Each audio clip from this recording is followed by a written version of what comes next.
Bonjour, nous allons maintenant voir de quelle façon le logiciel peut piloter le robot et commencer à parler d'intelligence artificielle. Le robot possède un certain nombre de capteurs, une caméra, des ultrasons, des infrarouges dirigés vers le bas, qui vont lui fournir des informations sur son environnement. Ces capteurs sont lus par l'ordinateur de bord qui est une Raspberry Pi. Cette dernière communique par Wi-Fi avec le logiciel qui tourne sur le PC. Le logiciel entre ces données dans ce qu'on appelle un réseau de neurones artificiels. Grâce à ce réseau, le logiciel va déterminer une action pour le robot. Par exemple, aller tout droit ou faire demi-tour. Le logiciel envoie cette action au robot qui va ensuite l'effectuer en activant les moteurs. Dans tout cela, qu'appelle-t-on intelligence artificielle ? Parmi tout ce que l'informatique permet de faire aujourd'hui, ce qui est appelé intelligence artificielle est la capacité des programmes d'apprendre automatiquement. On parle en anglais de machine learning. Les réseaux de neurones artificiels sont un tel programme. On parle d'ailleurs plutôt d'algorithmes, capables d'apprendre.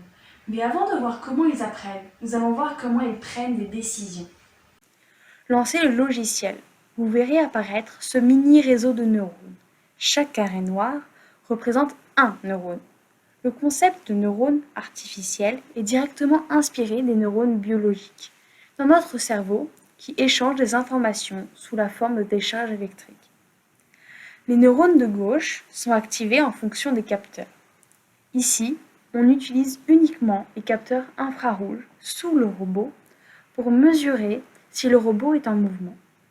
S'il est en mouvement, le neurone d'entrée vert sera allumé. S'il est bloqué, c'est au contraire le neurone rouge qui sera allumé. Ces neurones transmettront ensuite leur activation aux 5 neurones de sortie grâce à leur connexion avec ces derniers. Dans cette première activité, c'est vous qui allez créer ces connexions, ou vous pourrez proposer à un autre utilisateur de le faire, comme un exercice pour optimiser le niveau qui apparaîtra en bas à droite. Nous reparlerons de récompenses et de niveaux sur les leçons sur l'apprentissage par renforcement. Connectez-vous à votre robot. Changez la configuration de démonstration, édition manuelle simple.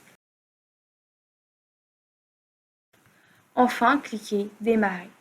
Le neurone d'entrée, je ne suis pas bloqué, s'allume. Les neurones de droite représentent les actions disponibles du robot.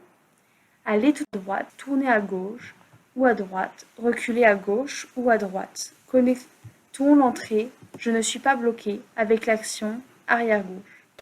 Il faut cliquer sur le lien qui les relie. Le robot recule. Connectez-le avec Allez tout droit. Il avance. Simple, non. Mais que se passe-t-il à présent ? Le robot n'avance plus. En effet, il est maintenant dans l'état bloqué.